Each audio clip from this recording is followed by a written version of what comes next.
of the real thing. And the real thing is Christ. He made an order from the beginning.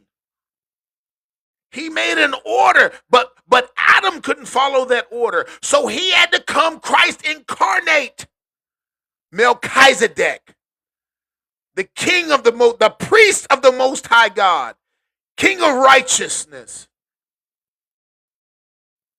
And he had to establish the order. That's why anybody that's the seed of Christ, the seed of Abraham, are the children of promise.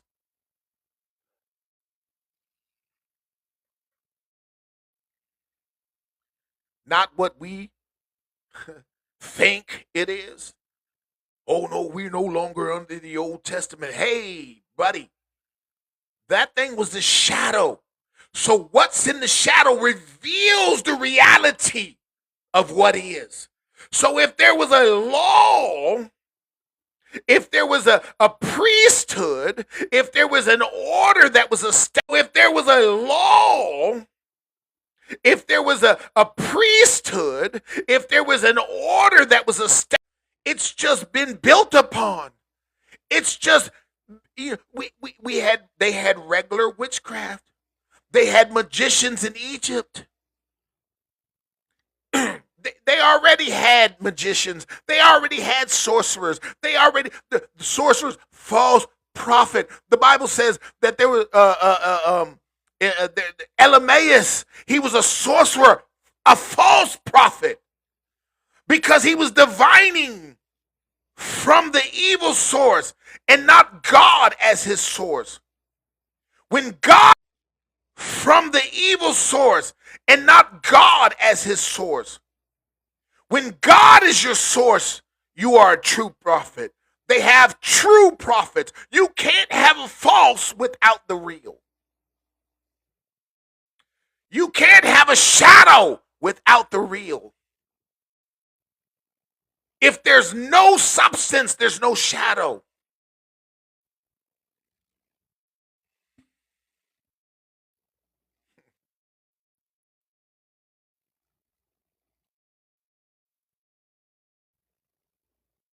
If there's no substance, there's no shadow.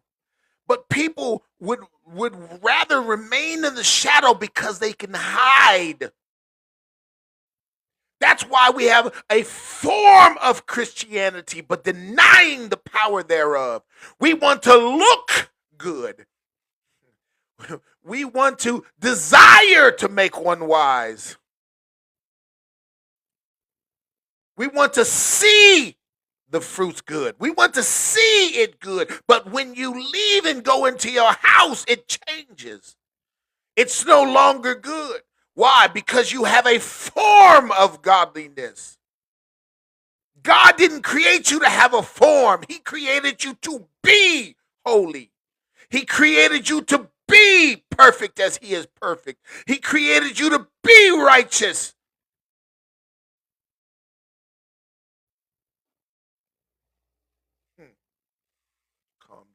Calm down. He created you to be, not to have a form. And when you see, when you can destroy the foundation of a thing. See, that's why they want to destroy apostles and prophets, because they are the foundation of the church.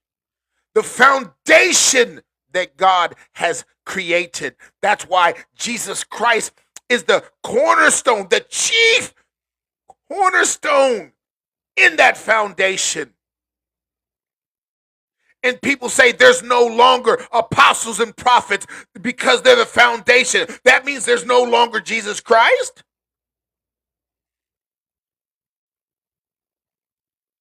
He is the foundation, the chief cornerstone of that foundation. And it's not just, see, oh, well, they're the foundation. My house only has one foundation. Remove that foundation and see how well your house stands. Remove that foundation. Because you can't remove apostles and prophets without removing Jesus Christ, because Jesus Christ is the chief cornerstone. He is the chief of what we believe. He is the chief of the foundation. He is the chief. All power and authority was given to me on heaven, in heaven and on earth. All foundation. And when people don't like Jesus Christ, they don't like you. When you stand on the principles of Christ, when you stand on the principles that he formed, when you stand on the principles that he created, they don't like you because you stand for righteousness. Oh, I may lose my amens, but I won't lose my unction.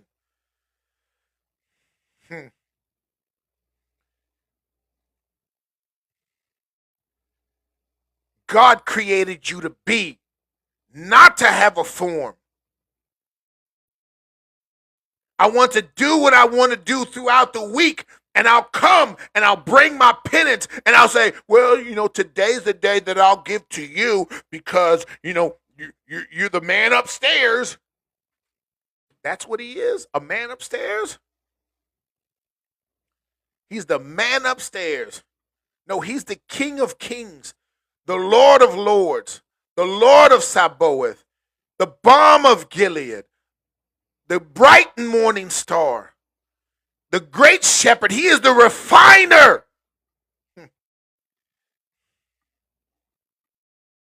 See, people don't like the refining process. That's exactly what they don't like. They don't like the refining process because it gets too hot for them to handle. No. I don't want to give up that. I like that. But then you won't be able to hold my image because I need you to get rid of that. That's impure. But because we want to hold on to things,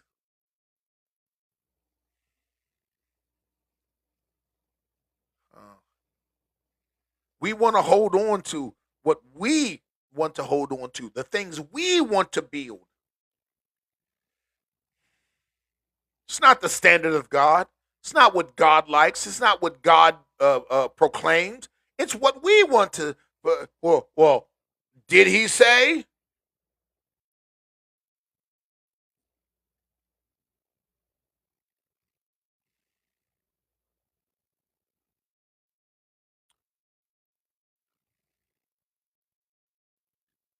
See, when we don't stand,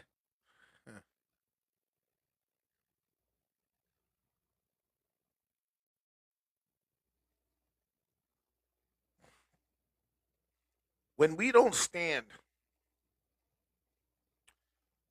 on the principles of God, we become scattered. See, let me show you something. Oh, hold on. Let me look up something.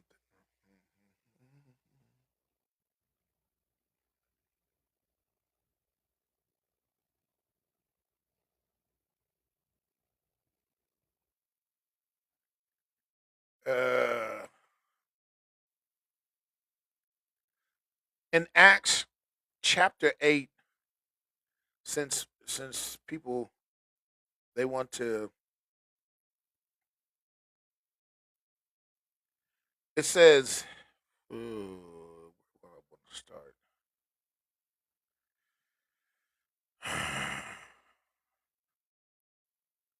verse verse 9. But there was a certain man called Simon, which before time in the same city, the one that Philip was preaching in, the one he was casting out demons, the one he was healing the sick, the one he was recovering the sight of the blind, when he was doing the things that Jesus did.